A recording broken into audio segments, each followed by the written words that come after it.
magbasa, makinig, matuto at magsaya. Ako si Binibining Menya. Handa na ba kayo? Tara na, umpisa na nating isa-isahin at pirapirasuhin ang mga detalyeng nakapaloob dito. Ang opisyal na pangalan ng Syria ay ang Syrian Arab Republic at ito ay matatagpuan sa Timog Kanlurang Asya.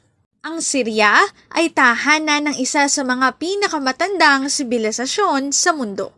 Dito makikita ang pinakamatandang aklatan sa buong mundo. Ang populasyon ng Syria ay binubuo ng iba't ibang grupo ng tao. Nariyan ang ilang etnikong grupo at mamamayan na may iba't ibang relihiyon.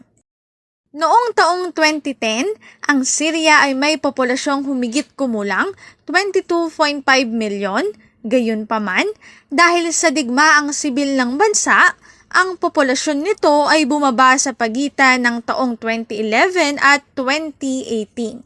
Nakamit ng Syria ang kalayaan noong taong 1946. Maraming bansa at imperyo ang sumakop at namuno sa Syria.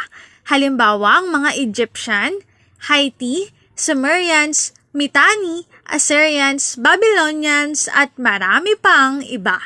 Ang kabiserang lungsod ng Syria ay Damascus na siyang pinakamahabang lungsod na patuloy na pinaninirahan sa mundo.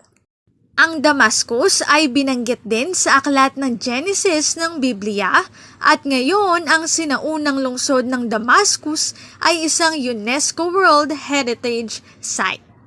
Ang watawat ng Syria ay puno ng simbolismo.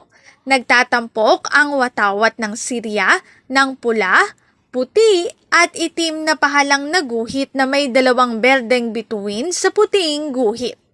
Ang mga kulay ng watawat ay maraming kahulugan. Kulay puti ay sumisimbolo ng isang maliwanag na kinabukasan.